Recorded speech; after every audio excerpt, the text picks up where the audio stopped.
Hola, qué alegría saludarte para juntos un día más estudiar la palabra del Señor. Nos encontramos en el capítulo 3 a la carta a los Colosenses y esta carta está este capítulo está en el mismo contexto del capítulo número 2. Pablo, por ejemplo, dice en el versículo 1 de la siguiente manera: Si pues habéis resucitado con Cristo, buscad las cosas de arriba, donde está Cristo sentado a la diestra de Dios. Poned la mira en las cosas de arriba y no en la tierra, porque habéis muerto y vuestra vida está escondida con Cristo Jesús. El contexto en el cual Pablo habla aquí es el contexto del bautismo. Aquel que es bautizado en la muerte de Cristo. Y cuando nace para una nueva vida. Entonces todos estos símbolos significan que una vez que hemos sepultado el pecado, Dios no llama al ser humano a seguir viviendo en el pecado, sino a vivir en una nueva vida. Es decir, has resucitado para vivir una vida nueva. Entonces no te conformes con las cosas de este mundo, no te conformes con este siglo, no te conformes con las cosas terrenales, no te conformes solamente con hacer lo que puedes hacer aquí en la tierra y olvidarte de las cosas espirituales. No está de más luchar, esforzarse, conseguir, conquistar, lograr sueños, crecer, prosperar financieramente, en la salud, etcétera, etcétera, etcétera. Pero no descuides las cosas espirituales. Ese es el consejo de Pablo para nosotros. En segundo lugar, Pablo habla de la vida nueva y nos dice de la siguiente manera en versículo 5: Haced pues morir lo terrenal en vosotros, fornicación, impureza, pasiones desordenadas, malos deseos, avaricia, que es idolatría. Caer en estos pecados inmorales te llevan obviamente a ser esclavo, y todo lo que te esclaviza pues se vuelve un ídolo. Entonces Pablo aconseja a los colosenses que por favor tengan cuidado con estas cosas. Y hoy día te aconseja a ti, me aconseja a mí, que nos cuidemos de todos los actos que nos llevan a alejarnos de Jesús y de la vida espiritual auténtica y estable. En el versículo 6 él recomienda el control del carácter. Él dice así: cosas por las cuales la ira del Señor viene sobre los hijos desobedientes. El versículo 7 dice: en la cual anduvisteis vosotros en otro tiempo cuando vivíais en ellas, pero ahora vosotros todas estas cosas, dejad también ahora todos vosotros estas cosas: ira, enojo, malicia, blasfemia, palabras deshonestas de vuestras bocas.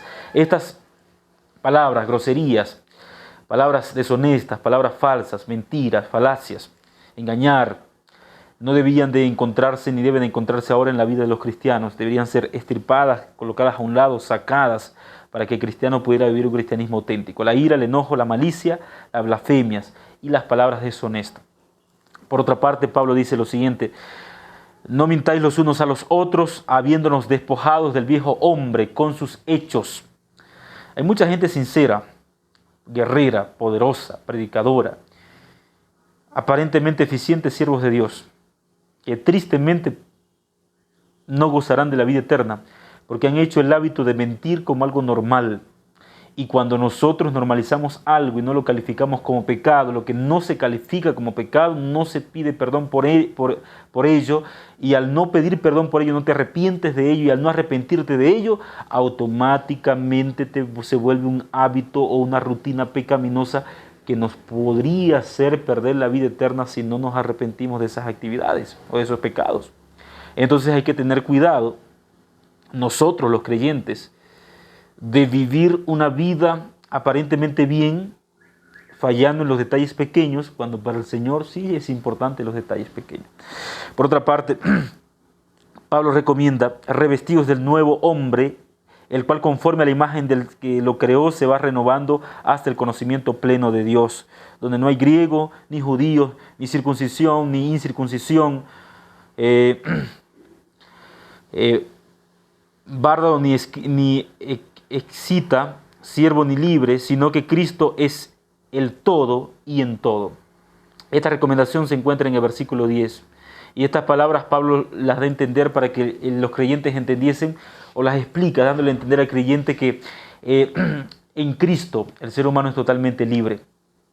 Todos son iguales y todos luchamos por un mismo objetivo, que es la vida eterna, que es la salvación de las personas y de las almas. Finalmente Pablo concluye diciendo: vestidos pues como escogidos de Dios, santos, amados, de entrañable misericordia, de benignidad, de humildad, de mansedumbre y de paciencia, soportándonos los unos a los otros y perdonándonos los unos a los otros si alguno tuviere queja contra el otro, de la manera que Cristo os perdonó, así también hacedlo vosotros unos con otros.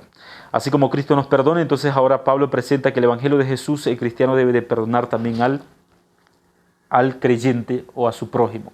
Finalmente, Pablo dice, y sobre todas estas cosas, vestidos de amor, que es el vínculo perfecto. Y el Dios de paz, que gobierne en vuestros corazones, a lo que asimismo fuisteis llamado en un solo cuerpo, sed agradecidos, porque la palabra de Cristo debe de morar en vosotros, enseñándonos y exhortándonos unos a otros en toda sabiduría, cantando con gracia en vuestros corazones al Señor con salmos e himnos y cánticos espirituales.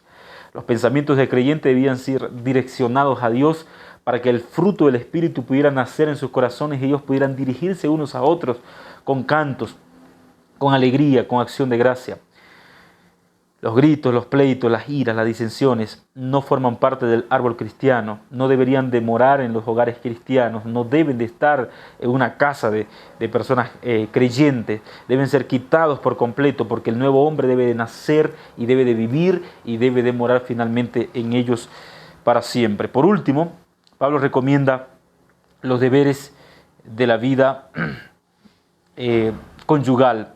Casadas, están sujetas a vuestros maridos como conviene en el Señor.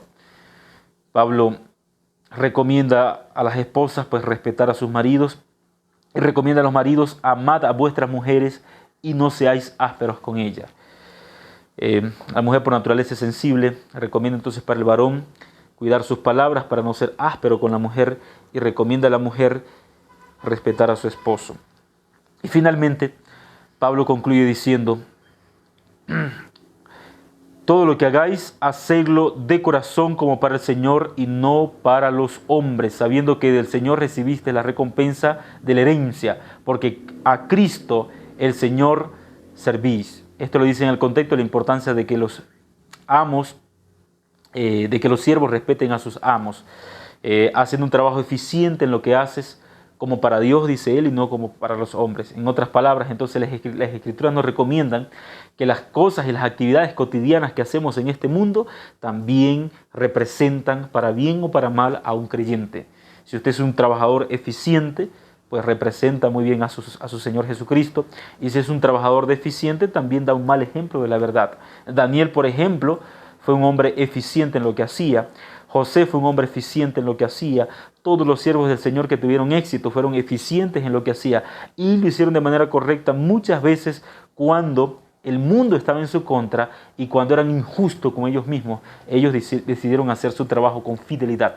Pues Pablo recomienda que los creyentes deben de hacer su trabajo también con fidelidad. Por último, mas el que hace justicia recibirá la injusticia que hiciere, porque no hay acepción de persona.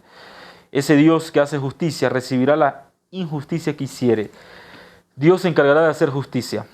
El que obra bien, le irá bien en el momento que el Señor decida. Y el que obra de manera injusta, pues también el Señor pagará a cada uno según sea su obra. Que la justicia de Cristo nos pueda vestir y podamos ser sus instrumentos en este día para representarlo bien en la iglesia, en el hogar, en el trabajo o donde quiera que vayas. Que Dios te bendiga, que tengas un excelente día. Te envío un grande abrazo. Y si esta palabra te hizo bien, comparte para que más personas conozcan de ese Jesús maravilloso. Vamos a orar. Gracias, Padre, por tu santa palabra. Gracias porque en los deberes del cristianismo nos llama a vivir el Evangelio en casa, de adentro para afuera, a brillar en el hogar, a brillar en el trabajo, a brillar en la iglesia, a brillar en la sociedad. Nos ponemos en tus manos, oramos en el nombre de Jesús. Amén. Que Dios te bendiga. Nos vemos el día de mañana con la bendición del Señor.